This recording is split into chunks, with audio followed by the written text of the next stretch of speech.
श्वेत वारा भगवान हैं। ये 4 भुजाएं भगवान की, शंख चक्र गदा, और एक भुजा से ये पैरों के नीचे राक्षस है हिरण्याक्ष, हिरण्यकश्यप का भाई, प्रहलाद का काका। पिंडदान क्यों किया जाता है? जब भगवान ने इस राक्षस का वध किया तो भगवान को भी आरोप लगा, ब्लेम लगा। यहाँ की एक परिक्रमा से पूरी पृथ्वी की परिक्रमा का फल प्राप्त होता है, प्लस ब्रज 84 कोष की यात्रा का भी फल प्राप्त होता है।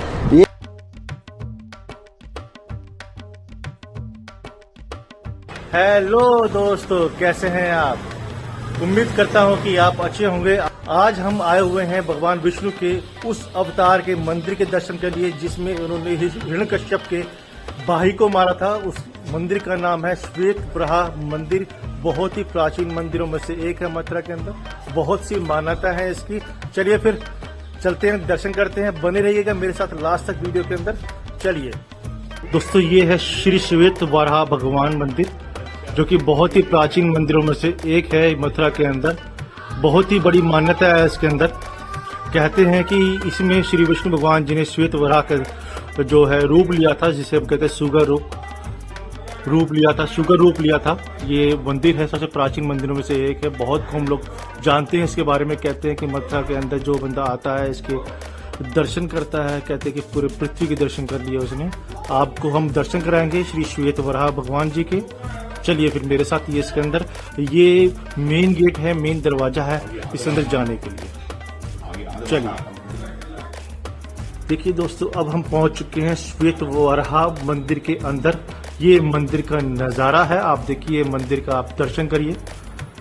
पंडित जी जो मनोज कुमार शर्मा जी है, इनसे हम जानेंगे इस मंदिर की मान्यता के बारे में, इस मंदिर का इतिहास क्या है, क्यों विष्णु भगवान जी ने शूकर का रूप धारण किया था, किसका संहार किया था, सारी इंफॉर्मेशन इनसे लेंगे। ये मंदिर का द्वार है जहां से हमने एंट्री करी थी। एंट्री करते ही आपको राइट हैंड साइड के अंदर भगवान शिव जी जो है इसका मंदिर दिखाई देगा, जहां पर भगवान शिव जी की मूर्ति है, शिवलिंग बना हुआ है, और ऊपर जो घड़ा रखा हुआ है जहां से शिवलिंग जो है शिव जी भगवान, उनको पानी दिया जाता है। पीछे ही इस मंदिर के अंदर जो है परिक्रमा है। कहा जाता है कि इस परिक्रमा को अगर कोई बंदा पूरा करता है तो समझो उन्होंने पूरे के पूरे ब्रह्मांड की या पूरे पृथ्वी की परिक्रमा कर ली। चलिए फिर जानते हैं पंडित जी से, पंडित मनोज कुमार शर्मा जी से, इस जगह का इतिहास। चलिए। मैं पंडित मनोज कुमार शर्मा, श्वेत वराह मंदिर सेवायत, सन ऑफ स्वर्गीय श्री मनमोहन लाल जी शर्मा। ये श्वेत वराह ब्रज में 6 हैं। ब्रज 84 कोष में वराह के 6 मंदिर हैं। 6 में से 5 का कल्प निकल चुका है, जिसमें से 4 सिटी के अंदर ही हैं। पर इस वक्त जो कल्प चल रहा है वो श्वेत वराह भगवान का चल रहा है।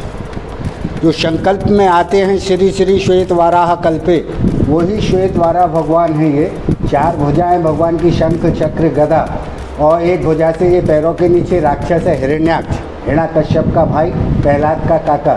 एक भुजा से भगवान ने इसका शिखा पकड़ा हुआ है, चोटी, और एक पैर इसकी छाती पर रखा हुआ है। ये और दाढ़ के ऊपर, फेस के ऊपर भूमि मत है। यही राक्षस पृथ्वी को ले गया था पाताल में। जब पृथ्वी नहीं रहता है तो प्रलय हो जाती है, सृष्टि खत्म हो जाती है। जब सृष्टि खत्म हो गया है तो देवताओं ने ब्रह्मा जी से रिक्वेस्ट किया है, प्रार्थना किया है, क्योंकि सृष्टि के रचयिता हैं ब्रह्मा जी। तो जब देवताओं ने ब्रह्मा जी को बोला है कि ऐसे ऐसे हिरण्याक्ष नाम का दैत्य हुआ है, सारी भूमि माता को ले जाके पाताल में छुप गया है और गंदगी का मल का परकोटा खींच के उसके अंदर रह रहा है। तो ब्रह्मा जी ने ध्यान लगा के देखा है पाताल में किस साइड में छुपा हुआ है, तो ब्रह्मा जी को छींक हुआ है। जैसे ही ब्रह्मा जी ने ध्यान लगाया है, तो जैसे अपन को छींक होता है ऐसे ब्रह्मा जी को छींक हुआ। तो ब्रह्मा जी की नासिका से एक अंगूठे के पोरुए के बराबर श्वेत वराह भगवान का जन्म हुआ है। तो देवताओं ने कहा वो तो बहुत बड़ा बलशाली दैत्य है राक्षस, ठाकुर जी तो स्मॉल हैं, छोटे से हैं। तो ब्रह्मा जी ने बोला है आप इनसे रिक्वेस्ट कीजिए, प्रार्थना कीजिए कौन से अवतार में पृथ्वी माता को लाएंगे। जैसे ही देवताओं ने इनसे प्रार्थना किया है, सर चला गया आकाश में, पाँव चले गए हैं पाताल में, और ये अपना फेस चेंज किया है, बाकी सब विष्णु हैं। तो पाताल में जैसे ही देवताओं ने इनका दर्शन किया है, इनके ऊपर पुष्प वर्षा किया है, इनके ऊपर इनसे रिक्वेस्ट किया है कि प्रभु कहाँ बैठ के आपका भजन पूजा करें। ये राक्षस सारी पृथ्वी माता को ले जाके पाताल में छुप गया है। आप पृथ्वी माता को लाइए, चारों तरफ जल प्रलय हो चुका है, सृष्टि खत्म हो गई है। तो भगवान पाताल में गए हैं, जाकर के देखा है कि ये राक्षस अपने परकोटे के अंदर सो रहा था। तो भगवान ने इसको शंखनाद करके जगाया है। जैसे अपन सोते हैं तकिया लगा के, ऐसे ये सारी पृथ्वी का ऐसे चटाई की सी तरह घड़ी करके और सराहने लगा के सो रहा था। तो भगवान ने इसको शंखनाद करके जगाया है। जैसे ही इसने आँख खोल के देखा है कि ये तो मेरे से भी डबल विथ साइज हैं, तो ये राक्षस बोला है आप कौन हैं? भगवान बोले मैं तेरा काल हूँ, तू पृथ्वी माता को चुरा के ले आया है, इनको मुझे दे दे, मैं तेरे को क्षमादान दे दूंगा, तेरे को क्षमा कर दूंगा। पर इस राक्षस को मालूम था कि संसार में हमको तो कोई मार ही नहीं सकता है। इतने स्ट्रॉन्ग वरदान मिले हुए थे इनको मालूम था कि हमको संसार में कोई नहीं मार सकता है, कैसे भी नहीं, किसी से भी नहीं मार सकता है। तो इसको मारने के लिए भगवान ने अलग से एक महीना बनाया है, जिसको हम आप बोलते हैं अधिक मास, पर उसका ओरिजिनल नाम है मल मास, क्योंकि उस राक्षस ने मल का परकोटा खींच रखा था पाताल के अंदर। तो वहाँ जाके भगवान ने इसके 2500 वर्ष युद्ध किया है। इतना बलशाली था ये राक्षस कि इससे 2500 वर्ष युद्ध किया है। जैसे रावण की नाभि में अमृत था, ऐसे ही इसकी जो जान थी वो इसकी शिखा में थी। तो एक भुजा से भगवान ने इसकी शिखा पकड़ी है और एक पैर इसकी छाती पर रखा है, तब इसका वध किया। वध करके पृथ्वी माता को अपने मुखार बिंदु पर रख करके चले हैं। चलते चलते चलते चलते सैकड़ों साल बाद माता से बोले हैं प्रभु कि माँ, पृथ्वी माँ, मैं भी थक गया हूँ, मैं भी विश्राम करना चाहता हूँ, कहीं मेरे विश्राम के लिए आपको हरा भरा जगह दिखता है तो बताइए। पृथ्वी माँ बोली क्यों? भगवान ने बोला इसलिए कि मैंने आपको अपने मुखारबिंद पर बैठा है तो मुझको तो ऊपर दिखता है आसमान, आप ऊपर बैठे हैं तो आपको नीचे दिख रहा है, तो कोई विश्राम का जगह पड़ेगा तो आपको ही दिखेगा। पृथ्वी माँ ने बोला ठीक है। फिर भगवान ने चलते चलते सैकड़ों साल बाद फिर कहा माँ, कहीं विश्राम का जगह दिखा? तो वहाँ थोड़ा पृथ्वी माता को भी अभिमान हो गया, घमंड हो गया कि भगवान मेरे से बार बार पूछ रहे हैं कि भूमि विश्राम का जगह दिखा, कि विश्राम का जगह मिला। अरे प्रभु, विश्राम का जगह तो जब मिलेगा ना जब आप मेरे को नीचे उतारेंगे, क्योंकि चारों तरफ जल प्रलय हो चुकी है, सृष्टि खत्म है। जब तक आप मेरे को नीचे नहीं उतारेंगे, क्योंकि विश्राम पृथ्वी पर ही होना है, जल में नहीं, तो पृथ्वी मेरे अलावा कोई दूसरी है नहीं, और मेरे को आपने अपने मुखारबिंद पे फेस पे बैठाया हुआ है, तो जब तक आप मेरे को नहीं उतारेंगे तब तक आपको विश्राम नहीं मिलेगा।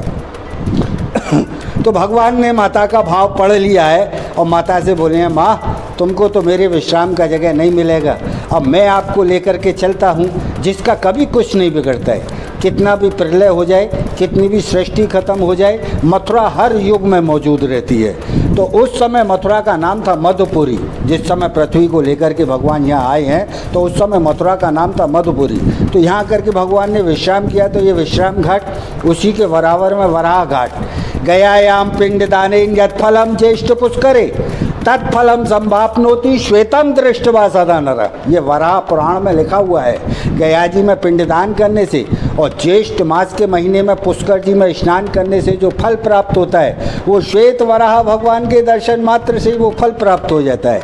बोलिए श्वेत वराह देव भगवान की जय। पिंडदान क्यों किया जाता है? जब भगवान ने इस राक्षस का वध किया तो भगवान को भी आरोप लगा, ब्लेम लगा। बोले भगवान वो राक्षस तो था पर था ब्राह्मण, आपसे भी ब्रह्म हत्या हुआ है। तो भगवान बोले ठीक है देवताओं, आपने बोला पृथ्वी लेकर के आओ, पृथ्वी लेने गया, वो युद्ध को तैयार, युद्ध में वो मारा गया। अब आप कहते हैं तो मैं इसका भी कल्याण करूंगा कि ये दोबारा से राक्षस, दानव, भूत, प्रेत नहीं बने। तो इसके कल्याण के लिए भगवान ने इसका पिंडदान किया गया जी में, और ज्येष्ठ मास के महीने में पुष्कर जी में स्नान किया है, और सोरों जी में अपना शरीर हाड़ गंगा पे अपना शरीर को छोड़ दिया है ठाकुर जी ने। तो इसीलिए पिंडदान किया जाता है। सपोज करें आपके पूर्वजों के पूर्वज, उनके भी पूर्वज एक्सपायर हुए थे, किसी का पिंडदान हुआ था, किसी का नहीं हो पाया था। जाने अनजाने, भूले बिसरे जिनका पिंडदान नहीं हो पाता है वो अदर योनियों में चले जाते हैं, जिनको हम आप बोलते हैं भूत प्रेत योनि, यानी कि पितृदोष। तो आज आप लोगों के भी दर्शन करने मात्र से जो आपके जाने अनजाने, भूले बिसरे पूर्वज उन योनियों में थे, वो आज उन योनियों से मोक्ष प्राप्त कर गए। बोलो बाराहदेव भगवान की जय। यहाँ की एक परिक्रमा से पूरी पृथ्वी की परिक्रमा का फल प्राप्त होता है, प्लस ब्रज 84 कोष की यात्रा का भी फल प्राप्त होता है। ये यहाँ का छोटा सा महात्म है। आगे जाएंगे 4 मंदिर और हैं, दाऊजी महाराज, श्याम महाराज, कालिया मर्दन, चतुर्भुज भगवान। तो ये यहाँ के सबसे प्राचीन दर्शन हैं ब्रज 84 कोस के। इनसे प्राचीन दर्शन ब्रजभूमि में आपको बहुत ही दुर्लभ मिलेंगे। ये दुर्लभ दर्शन है, यहाँ हर एक कोई नहीं आता है। यहाँ तो ये स्वयं बुलाते हैं, वो ही यहाँ आता है। दोस्तों आप भी दर्शन करिए इस मंदिर के अंदर, जो मंदिर का नाम है श्वेत वराह मंदिर, जिस हिरण्यकश्यप के भाई को मारने के लिए जहां पर विष्णु भगवान ने सूकर रूप धारण किया था। और दोस्तों श्वेत वराह मंदिर से 10 कदम की दूरी पर हम आगे चलते हैं। अंदर की तरफ पर श्री लक्ष्मी नारायण मंदिर मिलेगा आपको, जिसको ब्रिज विकास ट्रस्ट द्वारा बनाया गया था। बहुत ही पुराने मंदिर है ये मंदिर, इस टाइम बंद है। देखिए आप देखेंगे यहाँ पर आपको भगवान श्री कृष्ण और लक्ष्मी नारायण की पूरी मूर्ति सजाई दिखेगी। ये था लक्ष्मी नारायण मंदिर। थोड़ा सा हम और आगे चलते हैं। ये जो मंदिर आपको दिखा रहे हैं सबसे प्राचीन मंदिरों में से एक है मथुरा जी के, मथुरा के बालदाऊ मंदिर, जिसको ब्रिज विकास ट्रस्ट के द्वारा बनाया गया था। ये चारों मंदिर जो है एक साथ बनाए गए थे। बहुत पुराने मंदिर है ये देखो दाऊ जी महाराज, प्राचीन मंदिर है ये देखेंगे आप। साथ ही आदि वराह मंदिर भी है। चारों मंदिर को ब्रिज विकास ट्रस्ट के द्वारा बनाया गया था। सबसे पुराने मंदिर है। अभी अभी आपको मैंने पंडित जी के द्वारा बताई गई थी जो कथा श्वेत वराह मंदिर की, उन्होंने ही हमारे को बताया कि आपको इनके साथ साथ 3 जो मंदिर है उनको जरूर दर्शन करने चाहिए। हम आपके दर्शन करा रहे हैं। दोस्तों आदि वराह मंदिर है जो उसके अंदर हमने अभी आए हैं, और ये जो है मंदिर के अंदर का ये आप देखते हैं रूप। ये मंदिर है आदि वराह मंदिर। सामने जो आप देख रहे हैं प्रतिमा देख रहे हैं, ये आदि वराह मंदिर है। जो दोस्तों ये जो भगवान विष्णु ने वराह रूप लिया था, ये उसका जो है रूप है जो आप इस टाइम देख रहे हैं। आप भी दर्शन करिए। ये श्वेत वराह जो मंदिर है बिल्कुल इसके साथ ही 10 कदम आगे चलने पे आपको दिखेगा। इस मंदिर का नाम है आदि वराह मंदिर। ये अंदर का हिस्सा है इसका। चलिए दोस्तों ये था श्वेत वराह मंदिर जो अभी आपको दर्शन कराए थे। पंडित मनोज कुमार शर्मा जी ने हमारे को इसके बारे में सारी इन्फॉर्मेशन दी थी। कैसी लगी आपको इन्फॉर्मेशन जरूर बताइएगा हमारे को, हमारे चैनल एक नया खोजी के अंदर। और अगर ये आपको वीडियो अच्छी लगती है प्लीज़ आपसे रिक्वेस्ट है इस वीडियो को ज़्यादा से ज़्यादा लाइक करें, शेयर करें और कमेंट करें अगर आपको वीडियो अच्छी लगती है तो। और अगर चैनल आपको अच्छा लगता है तो प्लीज़ आपसे रिक्वेस्ट है इस वीडियो को साथ साथ इस चैनल को भी सब्सक्राइब करना ना भूलिएगा। अगली वीडियो आपके पास आए, इसका नोटिफिकेशन आए, इसके लिए आपको पहले अपना बेल आइकन दबाना जरूरी है। चलिए फिर मिलते हैं नेक्स्ट व्लॉग में किसी और चीज़ को एक्सप्लोर करते हुए। तब तक के लिए शुक्रिया, अलविदा, बाय बाय।